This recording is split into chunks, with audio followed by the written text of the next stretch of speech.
राघवगढ़ रियासत के वारिस राजनीतिक उत्तराधिकारी जयवर्धन सिंह 2 बार यहां से चुनाव जीत चुके हैं और तीसरी बार यानी हैट्रिक मारने के लिए फिर मैदान में है। हमारे साथ मौजूद भी हैं, हम राघवगढ़ आए हैं। तो ये वैसे राघवगढ़ के बारे में मैं ज़्यादा इसलिए सवाल नहीं पूछ रहा हूं कि 46 साल से जब आप ही की फैमिली जीत रही है या आपके दो एक लोग जीते हैं। मध्य प्रदेश का आप मुझे बताइए। हमें तो इस बार पूरा विश्वास है। अब जो हम माहौल ज़मीन पे देख रहे हैं, बात सिर्फ रावगढ़ की, जैसा आपने कहा, रावगढ़ की नहीं है, वो बात पूरे मध्य प्रदेश के हर ज़िले की है। और इस बार जनता चाह रही है कि परिवर्तन हो। पिछले 20 में से 18 साल सरकार भाजपा की रही है और आज के समय जो अहंकार घमंड भाजपा के मंत्रियों में आ गया है, जिन लोगों ने राज किया है पिछले 18 सालों में मध्य प्रदेश में, उनमें उनके नेताओं में एक जो अलग ही घमंड और अहंकार है, वो जनता ख़त्म करना चाहती है। इस बार हमें पूरा विश्वास है कि जो वचन कांग्रेस ने दिए हैं, जनता को भी इस बात का विश्वास है कि आखिर कमलनाथ जी ने 15 महीने में जो कहा सो किया। और इसीलिए इस बार भी जो हमने जो नीतियाँ बनाई हैं, जो वचन दिए हैं, वो ऐसे वचन हैं, ऐसी नीतियाँ हैं जिनके द्वारा हर परिवार को लाभ मिलेगा।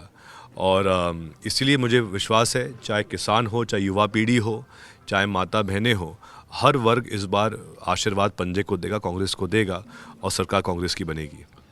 इस इलाके में गुना, शिवपुरी, ग्वालियर, इस इलाके में एक लंबे समय तक 30-40 साल से महाराजा यानी सिंधिया घराना और आपका घराना एक साथ कांग्रेस के लिए था। ये पहला चुनाव है जब महाराज अलग है और राजा साहब अलग हैं। तो इसका क्या प्रभाव पड़ेगा? क्या इन तीनों राज्यों में, इन तीनों जिलों में, 4 जिलों में, ग्वालियर के आसपास के, ये माना जाए कि आप दोनों परिवार की टकराहट भी है? बड़ी अफसोस की बात है कि जिस कांग्रेस ने सिंधिया जी को, स्वर्गीय माधवराव सिंधिया जी को इतना कुछ दिया, इतने बड़े पद दिए, इतना सम्मान दिया,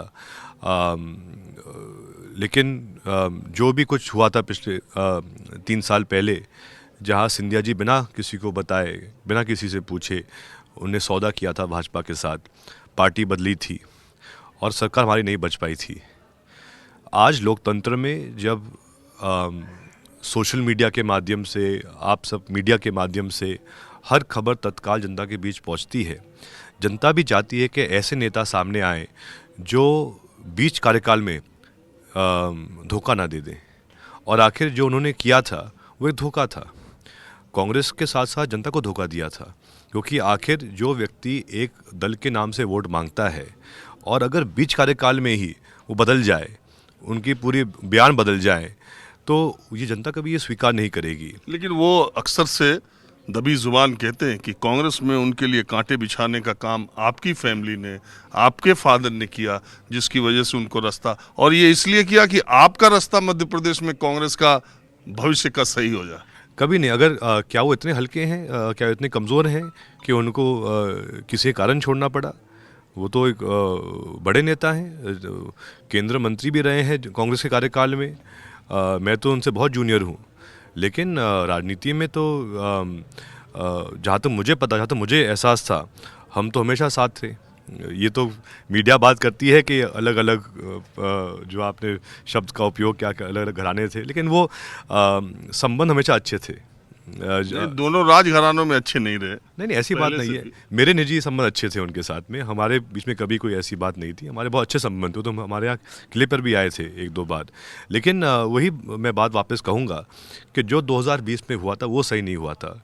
ऐसे बीच कार्यकाल में दल बदलना, सौदा करना दूसरी पार्टी के साथ, वो शोभा नहीं देता है। अच्छा, अब आखिरी सवाल ये कि राघवगढ़ में आपकी फैमिली के पास जब पिछले 50 सालों में विधायकी नहीं रही, तो आप जिसको लड़ाते रहे, कांग्रेस पार्टी से विधानसभा पहुंचाते रहे, बीजेपी ने अब की उन्हीं के बेटे को, यानी जो खानदान आपके साथ जुड़ा हुआ था, बीजेपी ने उन्हीं के बेटे को आपके खिलाफ चुनाव लड़ा दिया। तो अब इसको कैसे देखते? ये तो भाजपा का निर्णय है और वैसे तो हर व्यक्ति स्वतंत्र होता है कि वो तय करे उनका भविष्य क्या है। अब उन्होंने तय किया है कि उनको भाजपा में जान, तो चले गए। अब हमें कोई इसमें आपत्ति नहीं है, वो चुनाव लड़े, हमारे सामने कोई दिक्कत नहीं है। लेकिन हमारा तो एक ही उद्देश्य रहता है, हम तो जनता को देखते हैं। जनता के प्रति हम समर्पित रहें, हमारी लकीर आगे खींचें और जनता की सेवा में हम हाजिर रहें, क्योंकि आखिर चुनाव के समय भी और चुनाव के बाद भी हमारी सोच कभी नकारात्मक नहीं होनी चाहिए। सोच हमेशा सकारात्मक होनी चाहिए। सोच होनी चाहिए विकास की, सोच होनी चाहिए जोड़ने की।